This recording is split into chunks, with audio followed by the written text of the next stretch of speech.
Deus mostrou ao profeta Ezequiel um homem com uma vara de medir, e ele estava dentro de um riacho, e o profeta mediu 1000 côvados, equivalente a 500 metros, e disse para o profeta: avança. E o profeta avançou. Eram águas que davam pelos artelhos, mais ou menos cobrindo os pés.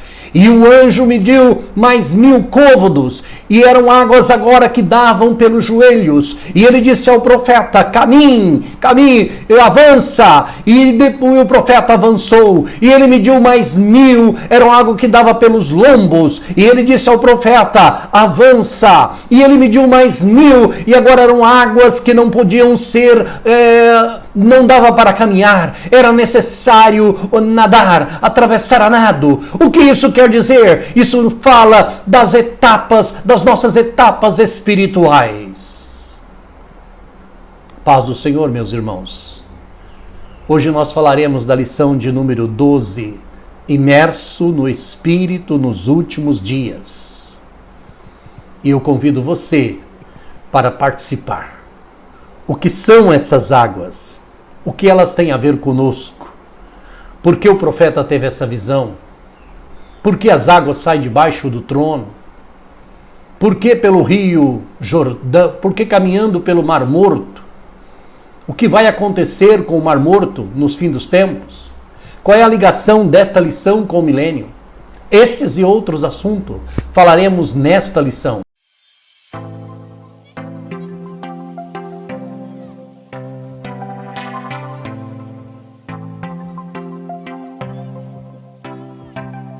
Paz do Senhor, eu sou o pastor Valcir da Assembleia de Deus Ministério Jardim Iva. Você sempre é bem-vindo. E se você é novo por aqui, por favor, se cadastre, se inscreva. E é um prazer estar aqui com você. Hoje estamos com a lição de número 12, cujo título diz: Imersos no Espírito nos últimos dias. E aí diz o nosso textuário: quem crê em mim, como diz a Escritura, rios de água viva correrão de seu ventre. O próprio Senhor Jesus usou esta expressão lá em João capítulo 7, versículo 38. E ele fala desse manar de águas, desse rio de águas que simboliza o Espírito Santo em nossa vida. A nossa verdade prática está lá. Diz assim: o rio da vida, que representa o fluir do Espírito Santo, passa no meio do povo de Deus. E nós sabemos o quanto isso é importante quando o Espírito Santo de Deus está sempre a caminhar, a passar por entre nossas vidas. Então isso é muito importante. Na nossas próximas muito importante, o nosso texto bíblico vai falar exatamente sobre isto. Olha o que diz, estamos baseados lá em Ezequiel capítulo 47. Eu vou ler um pedacinho, não dá para ler todos. Depois disso me fez voltar à entrada da casa, e eis que saíam umas águas de debaixo do umbral da casa para o oriente, porque a face da casa olhava para o oriente, e as águas vinham de baixo, desde a banda direita da casa, da banda do sul do altar. E ele me tirou pelo caminho da porta do norte e me fez dar uma volta pelo caminho de fora, até a porta exterior, pelo caminho que olha para o oriente. E eis que corriam umas águas desde a banda do direita. E saiu aquele homem para o oriente, tendo na mão um cordel de medir, e mediu 1000 côvados, e me fez passar pelas águas. E assim ele vai com o texto durante o capítulo 7, do 1 ao 12, né? Então nós temos aí essa colocação para nós que a gente tem que analisar. E se nós formos analisar a questão da nossa introdução, nós vamos ver que o capítulo 47 é um dos capítulos mais conhecidos, né? Porque exatamente ele fala de aspecto escatológico, fala da relação desse capítulo com o milênio, fala do sentido pneumatológico que existe nesse texto, e as águas, né, descritas neste livro, fala do enchimento do crente. Então é importante a gente analisar esse livro, né? Sempre bom a gente parar para analisar. E nós sabemos também a importância desse texto no nosso dia a dia. E a nossa palavra, nessa noite, a palavra-chave, que pode resumir um pouquinho dessa lição, é o que nós chamamos de imersão, né? Então nós temos aqui a imersão, ok? E o capítulo 47, ele é uma continuação da lição passada, lá do capítulo, Ezequiel tem a visão do templo, ele começa lá no capítulo 40, né? Verso 1 e 2, a primeira parte, lá do 1 ao 6. E a lição de hoje, ela vai... a primeira parte do versículo de 1 ao 6 se concentra nas águas que fluem debaixo do umbral do templo. E à medida que essas águas sanadoras vão fertilizando as áreas estéreis do Vale do Mar Morto, segue aumentando o seu volume até se tornar um rio caudaloso. Olha que interessante. E essa segunda parte, né, do 7 ao 12, descreve aí o efeito milagroso dessas águas, trazendo vida ao Mar Morto e a toda a região do Arabá.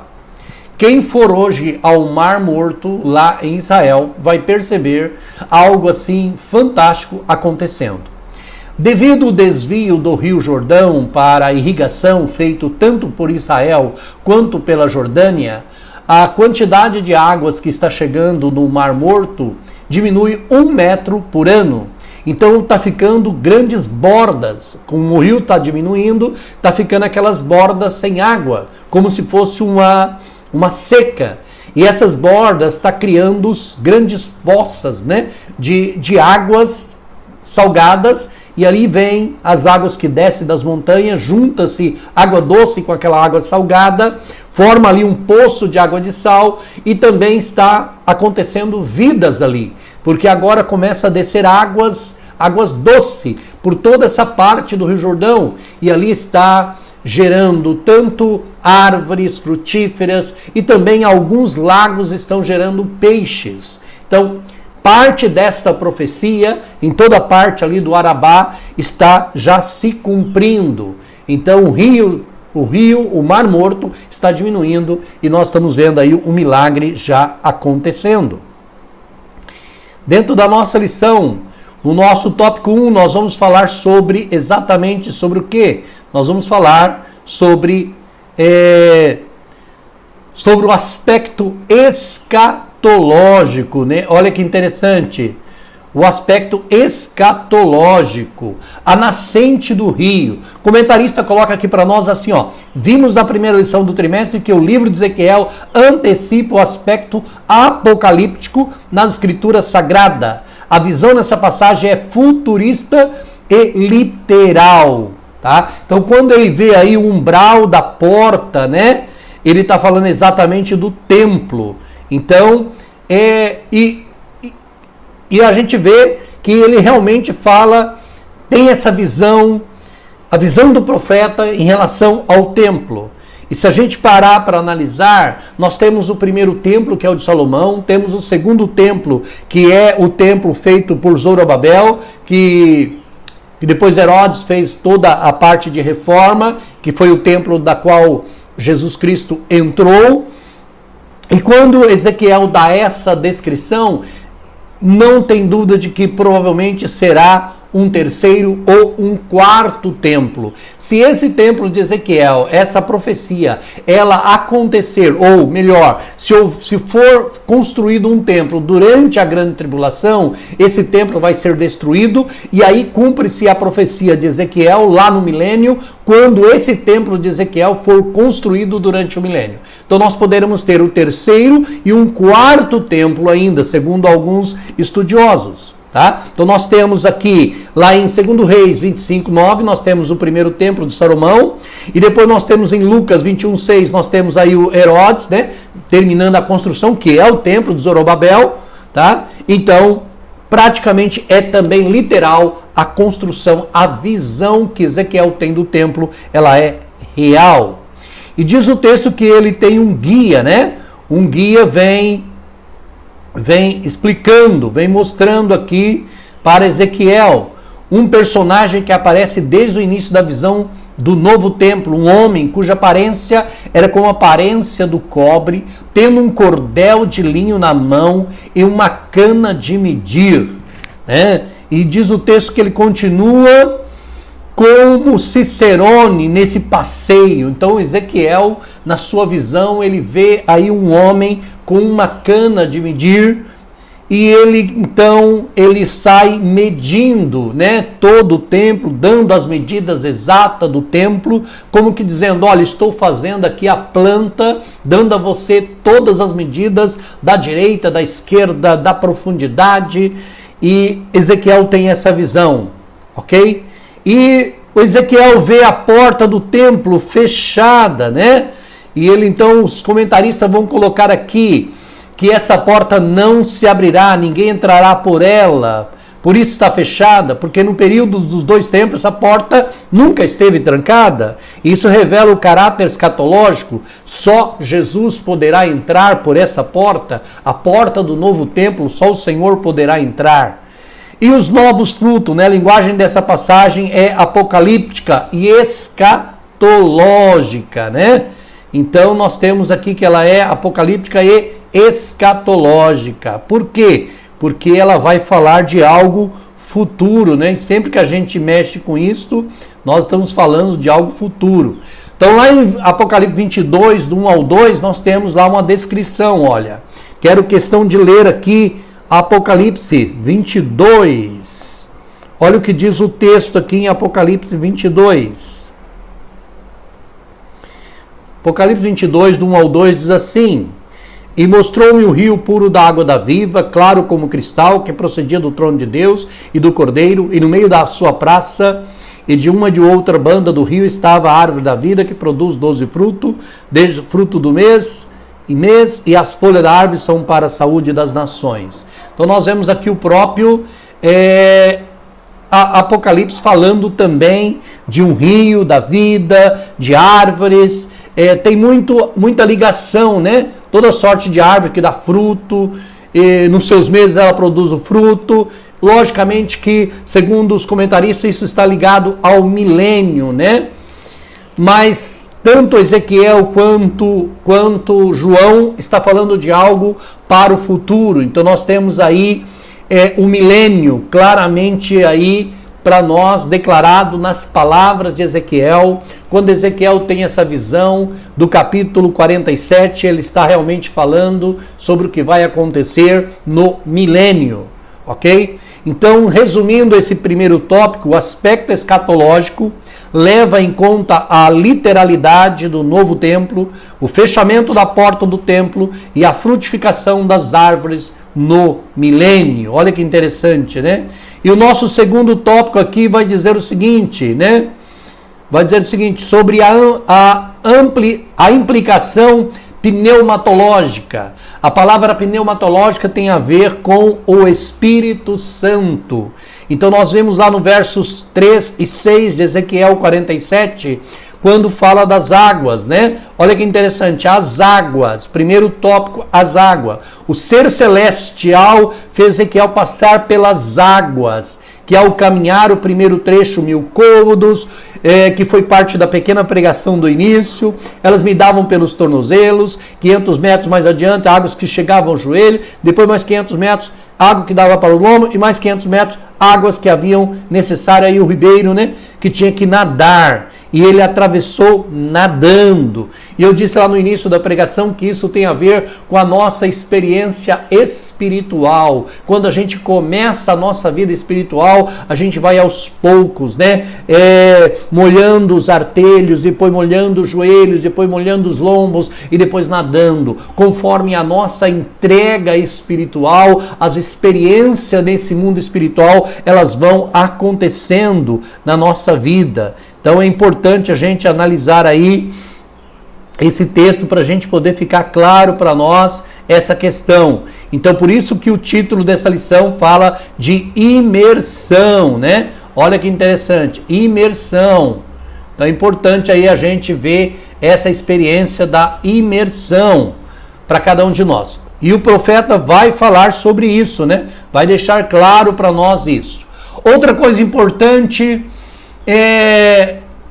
João 7, verso 33 e 39, que faz parte do nosso textuário, fala aí dessa imersão. O segundo tópico nosso fala do Espírito Santo, né? Então nós temos aí o Espírito Santo. A imersão de Ezequiel nessas águas pode ser comparada ao crente cheio do Espírito. E a gente sabe o que acontece na vida daqueles que se enchem do Espírito, daqueles que realmente estão envolvidos na obra, envolvidos com Deus, realmente fazendo a vontade do Senhor. É um fluir do Espírito, né? O próprio Jesus disse: eu farei saltar dele águas que jorram para a vida eterna. Então toda essa promessa bíblica é importante. Então quando a gente vê aqui o 7,39 vai falar para nós, né, claramente sobre isso. E diz o texto aqui: e no último dia, o grande dia da festa, Jesus pôs-se em pé, dizendo: se alguém tem sede, que venha e beba. Quem crê em mim, como diz a Escritura, rios de água viva correrão do seu ventre. Isso disse ele do Espírito que havia de receber, e os que crescem, porque o Espírito Santo ainda não fora dado, por ainda Jesus não ter sido glorificado. Então, o que acontece no dia de Pentecostes, capítulo 2, nós vemos ali que realmente os discípulos foram cheios do Espírito Santo e começaram a falar noutras línguas, conforme o Espírito Santo lhes concedia que falasse. Eles foram cheios do Espírito Santo. Primeira pregação de Pedro, quase 5.000 almas. Segunda pregação de Pedro, 3.000 almas. Então a gente vai perceber que realmente eles foram cheios do Espírito. Pedro e João entram no templo e olha para o paralítico e diz: eu não tenho ouro e nem prata, mas o que eu tenho te dou. Em nome de Jesus Nazareno, levanta e anda. Esses homens estão cheios do Espírito Santo. Glória a Jesus. E o nosso terceiro subtópico diz: imerso nas águas do Espírito, né? Então nós temos aqui o Espírito Santo, é a terceira pessoa da Trindade, ou seja, é uma pessoa. Lá Mateus 28, 19, né? Batizando-as em nome do Pai, do Filho e do Espírito Santo. Como ele pode ser uma pessoa que está cheia? Logicamente que fala desse envolvimento, né? Desse viver nos domínios do Espírito Santo. E isso é importante quando a gente vive nos domínios do Espírito Santo. E o nosso terceiro tópico, que tem muito a ver conosco hoje, que fala exatamente dessa questão. Olha, sobre o contexto geológico no Vale do Jordão. Olha que interessante. A abundância de árvore. Eu já disse no início, né? Que está ocorrendo já uma mudança geológica lá no Rio Jordão, devido às águas que descem do Jordão ir para o Mar Morto. E aí parte do Mar Morto era muito extensa, mas como está sendo desviado, as bordas estão aumentando do Mar Morto, ficando secas, e ali estão criando ali algumas poças de água muito grande, chegam algumas a mais de 20 metros de profundidade, e aí ali está surgindo uma mistura de água doce com salgada. Ali está surgindo cristais de sal e próximos ali está já nascendo árvores e gerando vidas. E aparece ali também algumas poças cheias de peixes, né? Então nós estamos vendo ali realmente uma mudança geológica já acontecendo, né? Então nós vemos aí que o Mar Morto já está passando por esse processo maravilhoso, por essa transformação. E concluindo aqui, as águas terapêuticas do Rio Jordão, né? Até hoje, desde a época de Herodes já tinha construído ali praticamente um spa, né? Um spa onde as pessoas iam para ali para usufruir dessas águas do Mar Morto. O Mar Morto tem hoje, em média, 30% da água é sal. A média dos mares em quantidade de sal é 3%, então o Mar Morto tem 10 vezes mais a quantidade de sal. E isso se torna aquelas águas terapêuticas. Você pode deitar da água do Mar Morto e você não afunda. Se você ficar em pé, você vai ficar em pezinho e não afunda. Se alguém quiser ver isso, é só assistir os vídeos, né, da Aline em Israel, escrever lá, Aline em Israel, Mar Morto, você vai ter a oportunidade de conhecer a densidade da água do Mar Morto. Então Ezequiel fala que sai água debaixo do umbral e as águas cristalinas que saem do trono, né? Olha que interessante, do trono, sai debaixo do trono. E nós sabemos ali que realmente essas coisas vão acontecer. Em Apocalipse, apontam para Cristo e o Espírito Santo. É significativa a presença do rio no Éden, no princípio. No relato da criação e do rio da vida, do mundo vindouro, o rio da visão de Ezequiel fica entre eles, ou seja, entre o primeiro e o último. Vemos em tudo isto a restauração escatológica da terra e a infusão do Espírito sem medida. O que vai acontecer no milênio é algo fantástico, algo maravilhoso que está para acontecer. Então espero que você tenha entendido a lição de hoje, imerso no Espírito. Fique na paz do Senhor e que Deus te abençoe grandemente.